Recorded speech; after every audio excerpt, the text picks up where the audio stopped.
Hello, this is Adrian Moreno. I am the founder and CEO of Potentia and the co-creator of the Neuro Remapping method. And in my episode for the Business Growth Architect Show, I will share and discuss exactly how you can find where these upper limits are coming from. If you're running into something that's keeping you from growing right now, we're going to help you discover exactly why that's showing up, exactly how you can get rid of it so you can become wildly successful without going emotionally bankrupt.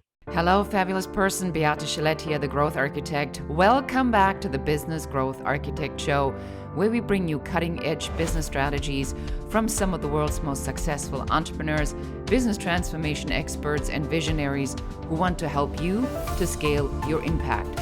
Look for one tangible strategy that you can take back and implement right away. And now back to our guest. Welcome back to the Business Growth Architect Show. Today, I have somebody very special. Actually, we're going to talk about something I think kind of a little bit unique. So here with me is Adrian Moreno. And Adrian has some very specific things he wants to talk to you about, especially when it comes to the upper limit, your limitations. Adrian, somebody who has never met you before, what would you tell them about yourself? And welcome to the show. Well, thanks a lot for having me. I'm super excited to be here. So whenever somebody asks me, a little bit about like what I do or anything, I like to put it this way. You know how when you become an entrepreneur, all of a sudden you start hitting those, we start gaining what we call momentum. So you can imagine like a hot air balloon. You're trying to jump inside of that hot air balloon and you start gaining some momentum, start catching some flight. But then all of a sudden, when you're doing really well and you're flying high, all of a sudden that hot air balloon starts coming down and you start going back up, starts coming back down again. Well, if you look inside of the hot air balloon, there's a bunch of sandbags weighing down the balloon, making it impossible to get to where you're going a lot smoother. In other words, entrepreneurs, they gain a lot of momentum and they win. Then all of a sudden they have deeper doubts, fears, and anxieties they never thought they'd have before, they never dealt with before. And then all of a sudden, they can't seem to break they can't seem to break their revenue. All of a sudden, they can't seem to figure out why they can't have anybody stick on their team. Everybody starts, they have high turnover and they're wondering why the heck they keep acting in a certain way that's just stopping them from growing. What I do is I help people remove that sandbag very quickly. And I do it in a accelerated way. In other words, I just help them find exactly the root cause behind the issues in their life, whether it's a behavior issue or maybe it's just a result, like they can't seem to break $100,000 a month, right? And they're trying to figure out what's going on. I help people figure out why that's happening so they can get rid of it. And I like to say, become really wildly successful without going emotionally bankrupt on the way. That makes sense. So this was a loaded answer. So there are so many things in here that we need to look into and unpack. So one of the reasons I wanted to have you on the show, Adrian, is because you told me about this term upper limit. And my understanding of the upper limit is that we kind of get to a certain point and that seems to be easy. And then there is a plateau and we cannot break through this plateau. So let's say you go to $100,000 to stay with your example, and then you fall back to 50, 75, you go back to 100, exactly. But you just can't get to the 110 or the 125 or the 150 or double the 200. So we already done a lot of conversations around mindset. So what are the elements that go into the work that you do? So one obviously is mindset. What other pieces do we need to know that we need to address? Yeah. So really, when it comes to mindset, I think a lot of people have a limited view on what mindset is. When I'm talking about mindset, I'm actually talking about the way that your neurons are actually wired in your brain. That is the way that your mind is set to operate, depending on the way that it's wired. So for example, I had a client come to me. He said, Adrian, I can make $100,000 a month, no problem. But the moment I hit $100,000 a month, for some odd reason, clients start canceling, team members start leaving, deals stop falling through. I start losing money. Like I start making really stupid money decisions. And for some reason, I can't break past the $100,000 a month mark. He's like, I have no idea what's going on. Figure out what's going on. So when I work with somebody, remember, I'm not concerned with symptoms. A symptom is I can't hit 100,000. I can't break through $100,000 a month. A symptom is I get anxious every single time I have to lead a meeting. These are symptoms that we try to fix. I don't really pay attention to that. I like to get down to why is this symptom even here? In other words, so a way that I do that is by using Neuro Remapping, which is a process that's designed to help somebody get down to the psychological root cause. And the root cause is always an idea. Let me paint a picture for you. In this context, working with this client, when I get somebody into a state of mind, so what it actually looks like to work with me is right now you're in beta brainwaves. I get somebody's brainwaves and I start to slower them down into what we call theta. So there's beta and then alpha and theta. When you're in theta brainwaves, you have this doorway in between your conscious and unconscious mind. When you hit theta, that doorway disappears, meaning you can communicate directly to that unconscious part of yourself, right? And so this unconscious has all these beliefs, and a lot of times we don't even know that we have them. And so these beliefs contain memories too. So in this case, my client went back to a memory inside theta brainwaves. I said, I'm about to figure out why you can't break past $100,000 a month. He went back to a moment and he goes, I'm sitting down on a dirt floor right now. And I'm in a house with no wall, with no doors and no windows. And I was like, how old are you? He said, I'm 3 years old right now. I said, where are you at? He goes, I'm back at home in the Philippines. I was like, oh, interesting. What's going on right now? He goes, well, there's just nothing here. And I said, how do you feel? He goes, I feel like this is good enough. I was like, this is good enough. What's this? He said, nothing. Right now I'm under shade. So if I want anything more than this, it's selfish.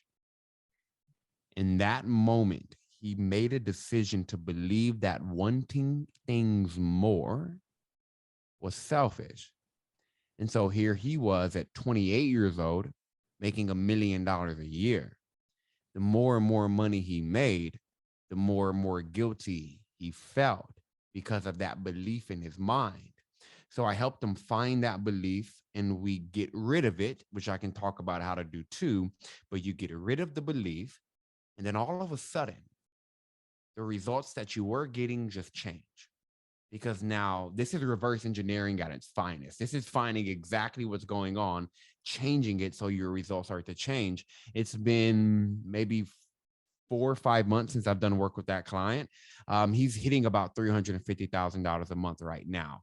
His last month, he hit over $350,000 a month. How do these things happen?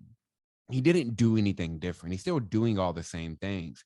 But it's not a matter of what you do. It's a matter of who you're being when you do what you do.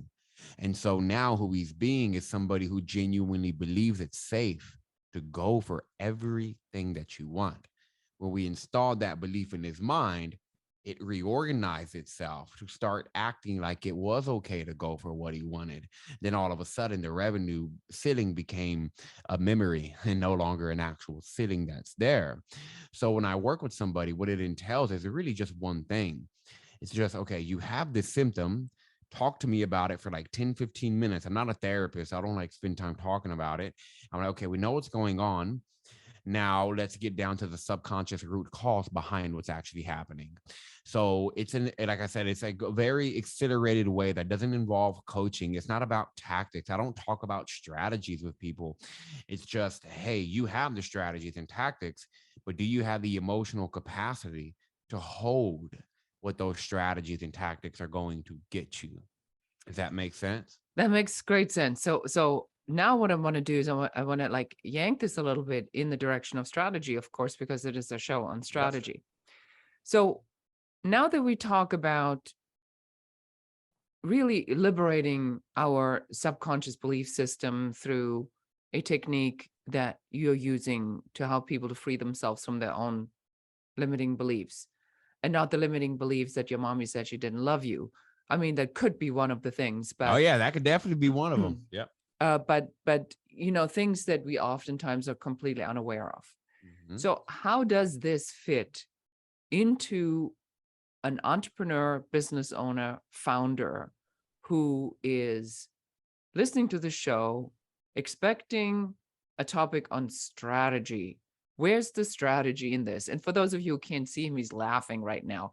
So I can't wait to you go ahead. I am, No, you go because ahead. Tell us. it's like entrepreneur, and I don't blame entrepreneurs. I'm an entrepreneur too. Like when I'm working with when I was working with my somatic therapist, I remember thinking like before I hired her, I was like, but what are the steps? I was like, what are we practically going to do? I was like, I understand you're going to make me feel safe, but how the heck are we going to do that? Right? What's the strategy? So I totally get that. So where does it fit into an entrepreneur's life really quick? And let's dive into some strategy on like some things they can actually do. Now, where does it fit into an entrepreneur's life? This is literally everything. Everything in your life is a belief. It is a result of a belief. Now, what I mean by that, let's get scientific really quickly. So if you're looking at your life, right, you want to change your results. What's creating all of your results? You drive back a little bit, you see it's your behavior. Pretty obvious. You sit on the couch, eat hot Cheetos all day, you're going to end up, right, a little Looking like a hot overweight, Cheeto. right? Exactly. Maybe not like a hot Cheeto, maybe just like a hot Cheeto. puff, right? And then if you exercise, you eat right, you look good naked, right? Your results are pretty determined. I'm pretty dictated by what you do. We all know that. Go back a little bit. What influences what you do? Well, behind every action is a feeling. You can never do something without feeling something. So when somebody says, I feel numb, congratulations, that is a feeling. There's always a feeling present no matter what. You feel your way through life. What is influencing all of those feelings? Well, this is where we get down to physics. Physics says that a feeling is nothing more but an electromagnetic force of energy. Physics also says that everything in the universe is electromagnetic force of energy. Where neuroscience says that each thought is an electromagnetic unit of energy. And just like calories are units of energy and they build up your body. Beliefs are units of electromagnetic energy that build up the body of your experience. For example, if you genuinely, so let's not use a revenue example. Let's just use a client who had just a lot of anxiety around being a leader. Like he started hitting 6-7 figures, and the more people he hired, the more he felt like, oh my God, I can't, there's no way I can lead this company. And so working with him, he believed that he was bad and that he should be punished because at age 3, he stayed up late one day and his dad basically kind of spanked him. And this is what I'm saying. Our minds are so interesting. We can go through one moment and decide to believe something because of the moment. And in that moment, he says, I'm bad. So what happens is when you have a belief, let's use this example that you're bad. What's going to happen is you're going to focus on that belief, whether you know it or not. You start to focus on it. Remember, it's energy. So if you focus on a belief, it intensifies the energy of that belief. The more you focus, why Tony Robbins says, where focus goes, energy flows, right? You focus on that idea, it grows in its energy, and then it sends strong vibrations of energy that you feel as a feeling. And now you're feeling like you're bad. Now you're acting like you're bad. Now you're acting like you're not good enough because you think you're bad. Then all of a sudden your results in your business are showing. So when you ask, where does it fit in? It is literally your entire business. On a scientific level, there is no outside game. On a scientific level, everything in the universe literally is a reflection of an internal idea. That's why we have mirror neurons. Literally, everything is a projection of electromagnetic energy.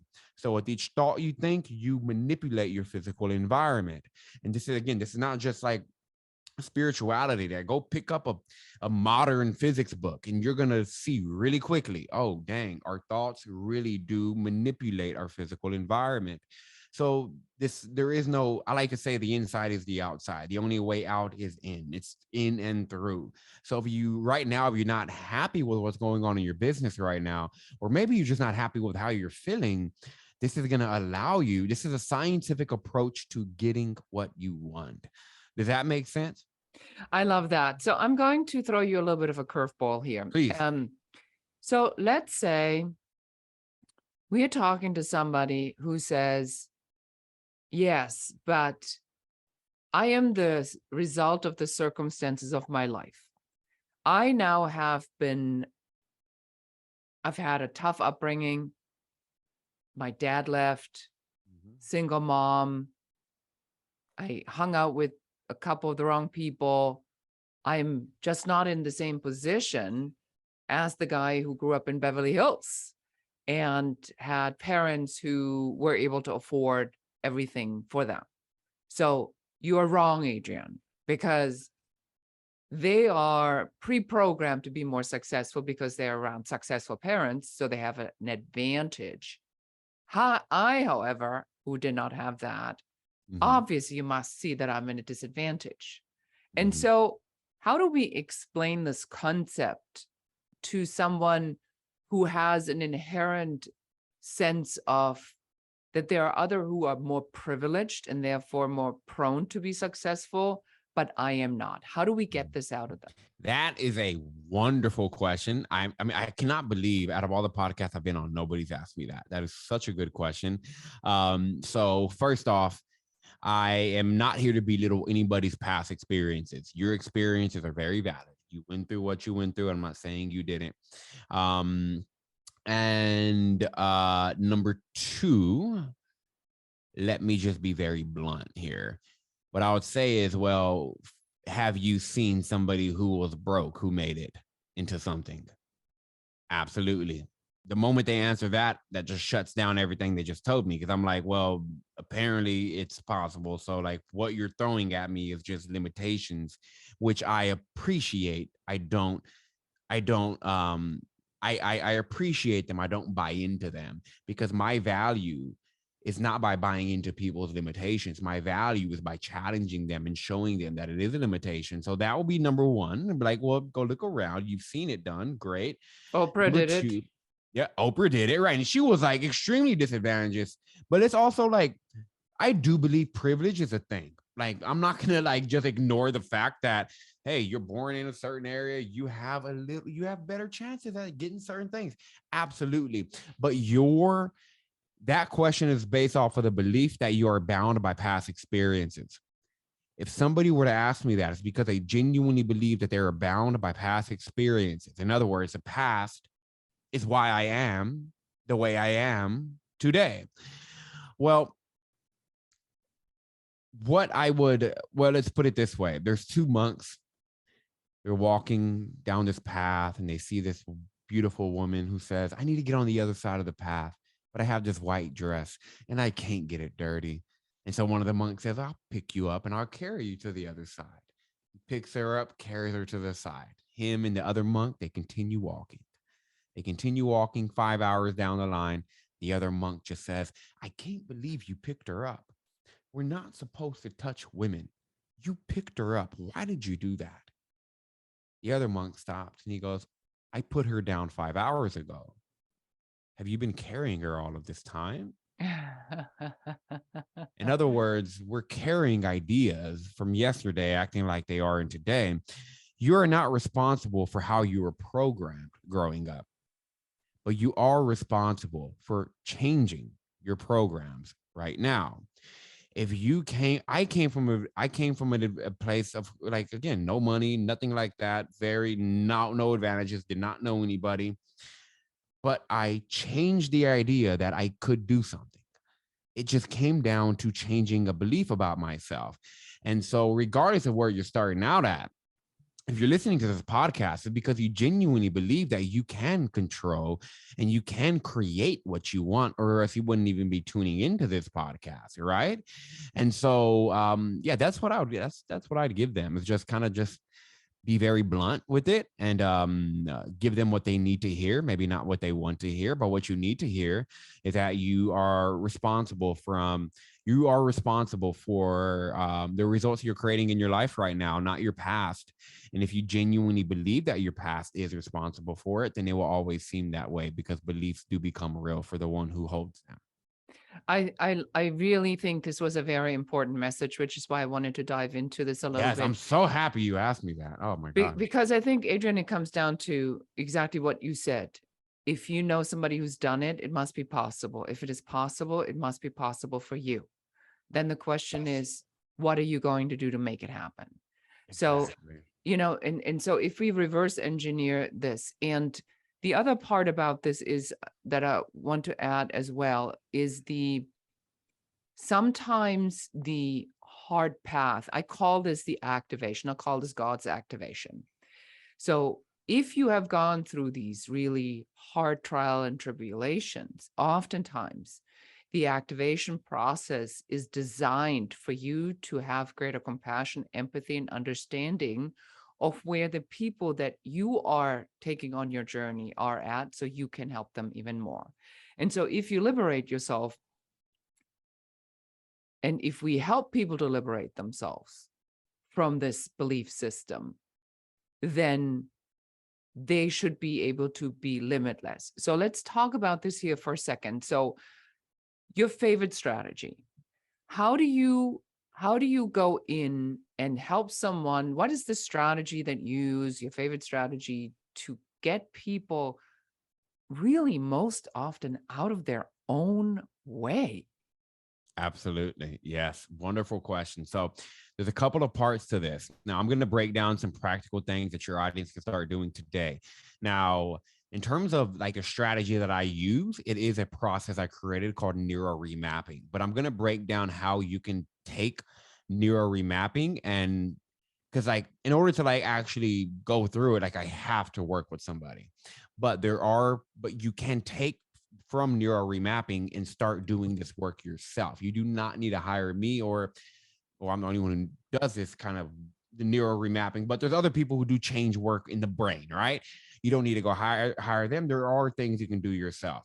So the first thing that I'm going to recommend you do, it sounds so simple, but people bypass it, and it is actually become aware of what you believe. Like so many people who try to change their beliefs do it from a completely unaware space of what they even believe to be true.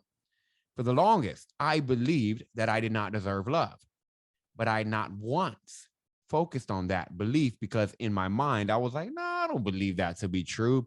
But my body was so fearful of the thought of being intimate romantically with somebody. I was like, the moment it gets to a romantic intimacy, I all of a sudden get afraid, right? Pay attention to what you're feeling and how you're acting. How you're feeling and how you're acting are direct representations of your belief system. For example, if you're undercharging for your services, if you got some past due invoices that you're too scared to charge, if you're too afraid to speak up and speak up and share what you truly believe, you probably believe that your needs aren't important. So you're acting like your needs are not important. But if you don't face that belief for a belief, you're going to keep seeing through it and you're never going to see it. So you have to be willing to see your beliefs and stop seeing through them. Here's a very simple way you can do that. So the first way is to monitor your actual thoughts and feelings and your behaviors. Your feelings and your behaviors more so than your thoughts, because your thoughts are all over the goddamn place, right? but Were you with me yesterday? My thoughts were all over the place. Yes, exactly, right. And it's like I'm enough one moment, the next moment I'm not good enough, right? And Jesus, so, yes. but if your feelings and your behaviors don't lie, you will only do what you believe. People don't. Why do you think people don't do what they say? They don't do what they say because what they say is not what they believe all the time. You only do what you believe. So if you're doing limited things, if you're acting in a limited way, pay attention to that feeling that's behind that action, and you're going to become aware of your belief. For example, I woke up one day feeling super anxious. It was like a year and a half ago. I was like, why the hell do I feel so anxious? So what I did was I just felt my feeling and I said, I feel like I'm a failure. The only reason I would feel like a failure, remember, feelings follow ideas and beliefs in our mind. So if I feel like a failure, that must mean I believe I'm a failure. Oh, I became aware of the belief that I'm a failure. Do you see how this works? I'm like, oh, I believe I'm a failure. But when you find a belief, then you can remind yourself, oh, this is just a belief about reality. It's not reality itself. But I also went deeper. I was like, I think I'm a failure because I let people down. Oh, because at the time I was like struggling financially. I made some stupid decisions with other people's money. So I was like, I feel like I let people down, which means I'm a burden. I'm a burden. Maybe I believe I'm a burden. And I felt my throat get tight. I was like, oh, I got Oh, my emotion. throat just was getting all dry. You just saying that, I literally picked up on that energy. It was kind of that, like, I can't even swallow. Exactly. Yeah, And look, energy. what you just did was very important. What I want people to pay attention what you just did. You paid attention to your nervous system's response to my suggestion. If if your nervous system if you have an emotional response to a statement, if you say it and it hits you, you probably actually believe it to be true within yourself. Like if you sit here, like if I sit here and say, I'm a 5-year-old little girl, I want to laugh because of how flat and silly that feels, because it holds no emotional pull in me. But if I sit here and say I'm worthy and deserving of everything that I want, my heart smiles, I feel good, my posture changes because it's a genuine belief in me. So that's, you literally just demonstrated what I want people to do. Pay attention to how your body feels. I'm actually going to jump. I'm going to actually jump in here because I think Please go ahead. I love this. This is like happening in real time. So I think that we're having a great example. So my daughter got married just a few days ago. And there was this moment where she has this incredible dress with, this massive 32-piece bustle that had to be, tied back up to make the dress look good. Yep. And there was a moment where I stood there and I looked at the dress and my mind went completely blank. And I knew that I couldn't do it. And I started to, and I'm not anxious, and I got my stuff down most of the time. But yeah, so you mean like you don't live with anxiety every day? I really like don't ever. But there was this moment, Adrian, where I'm going like, I feel I am failing her. And so when you just said that feeling that I literally just had 2 days ago, as I stood there, completely in a panic because we had to get her out for her first dance and the grand entrance as husband and wife. And I'm sitting there with this bustle and I couldn't, I was panicking in so many words. Thank God I had people around me that could cover for me. But so this feeling, so let's stay with this example because I want you to help people to understand what's happening here. Yes, this is perfect. Let me ask you this. Okay, this is going to go with it. Okay. Go ahead. Let's go with it. So is there other places in your life where you feel like you're a failure or you're failing? You don't have to say what those places are, but are there any other places in your life where that feeling comes up?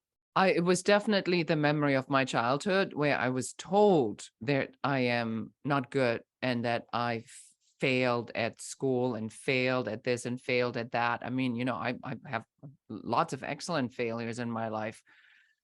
Consciously, I understand that this brought me here. But in that moment, when this panic came, I knew there was something there that I probably need to. Yeah, like there's a sandbag there. So if you say, I feel like a failure, what you want to do is you want to follow that up with this statement, because I feel like a failure. I feel like I'm failing my daughter because I can't do this right. I can't do anything right. You start following your thought process. Yeah. Right? Then the catastrophe in your mind just starts to. And then you just go on this. Look for examples of all the cases that I failed before. And therefore, and now I have proof. Yes. Use that. Exactly. You use that to say, oh, look, I'm a failure. But that's what people's problem is they think that they feel and think the way that they do because of their outside environment. But your outside environment is the way it is because of the way that you feel, because of the things that you do. I mean, because of the things that you think. That's why your outside environment is the way it is. So let's stick with this example. And let's say you go through, I'm a failure, I can't do anything right. And you also just said earlier, I was told I wasn't good. So let's just say hypothetically, you genuinely believe that you're not good enough, right? And that's a very notorious belief for entrepreneurs.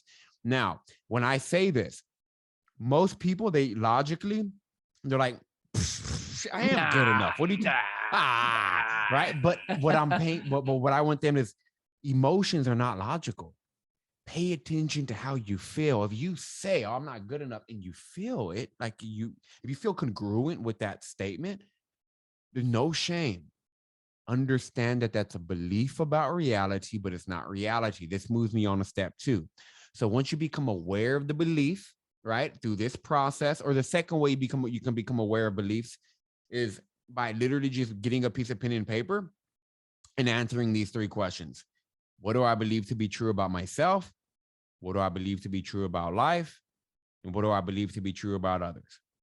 Those 3 questions, if you answer like honestly, and don't, people tend to look for only the bad beliefs. Find the good beliefs too. Like, find what's working, focus on what's working. But just start listing them out.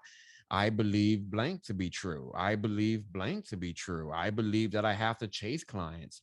Oh, where'd that come from? Right. And just start writing all these things out. It's another way to become aware of your beliefs other than observing them. Right.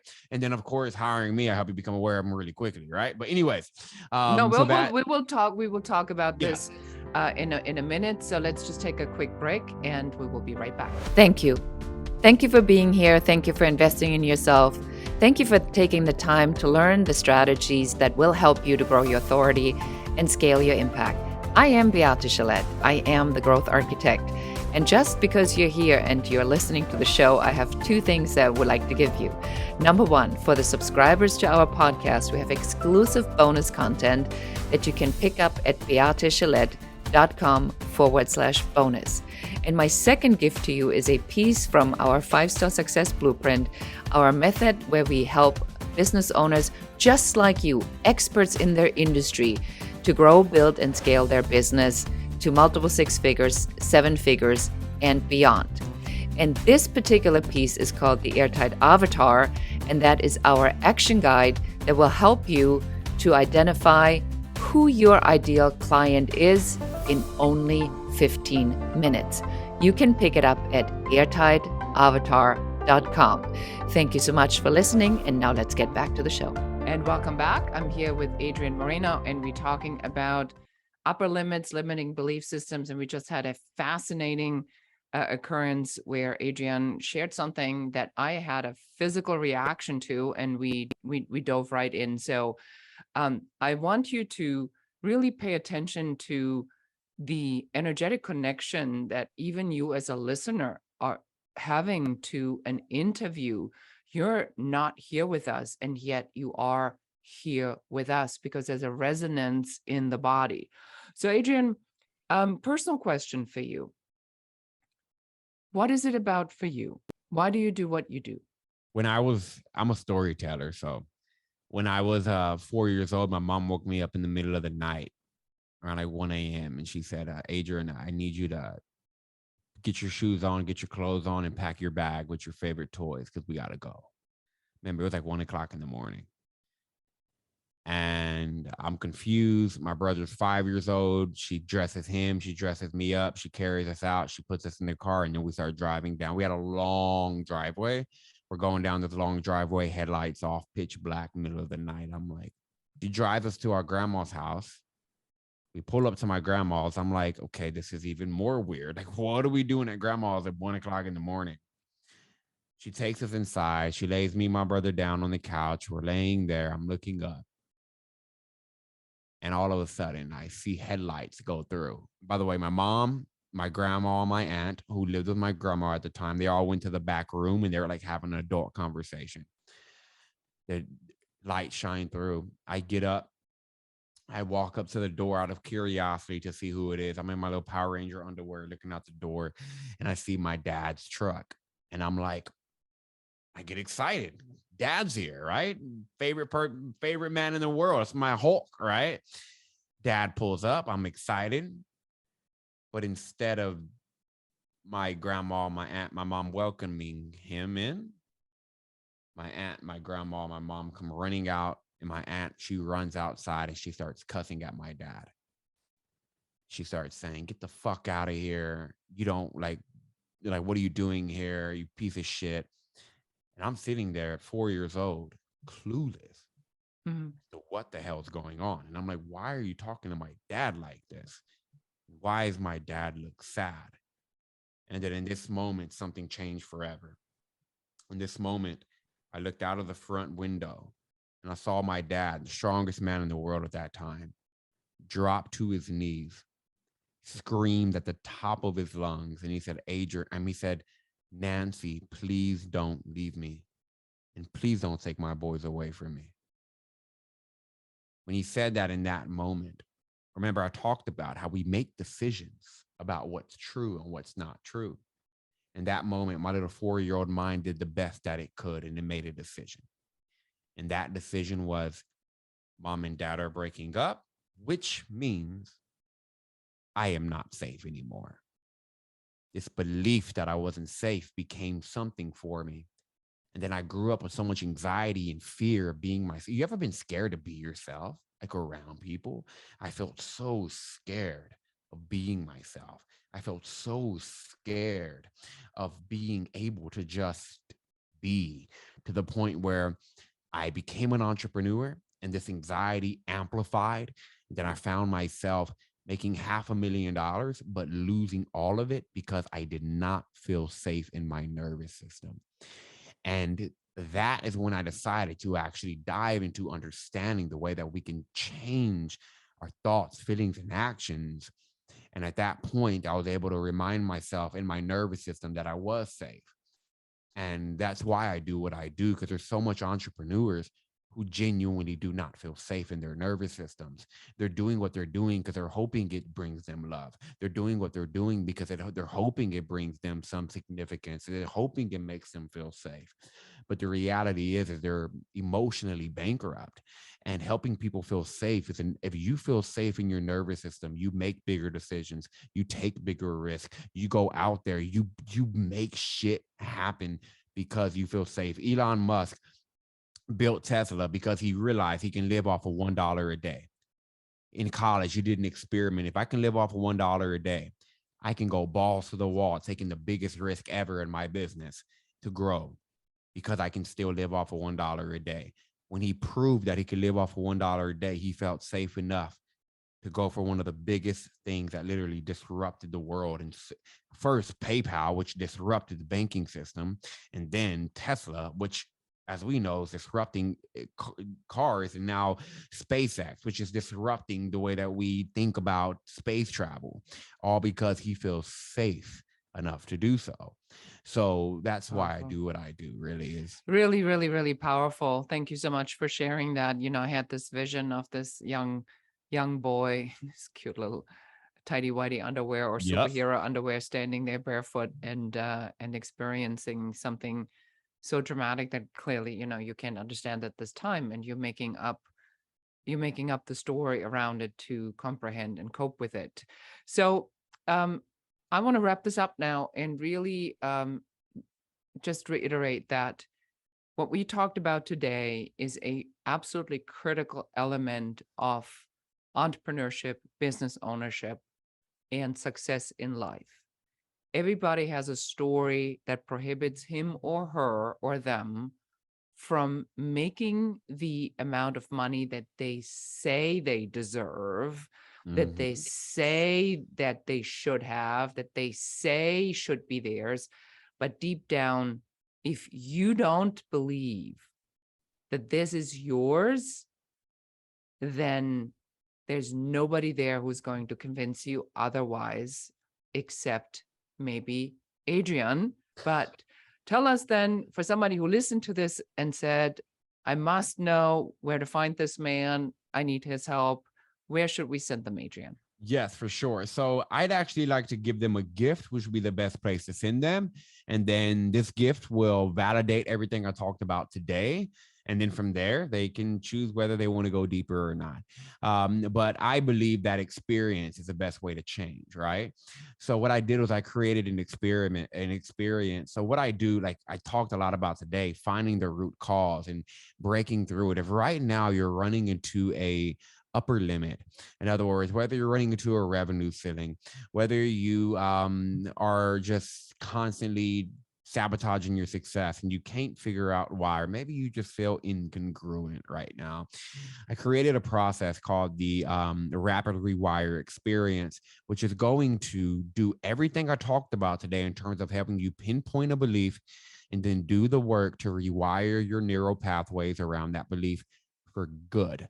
All you got to do is go to www.rewiremythoughts.com/unshakable.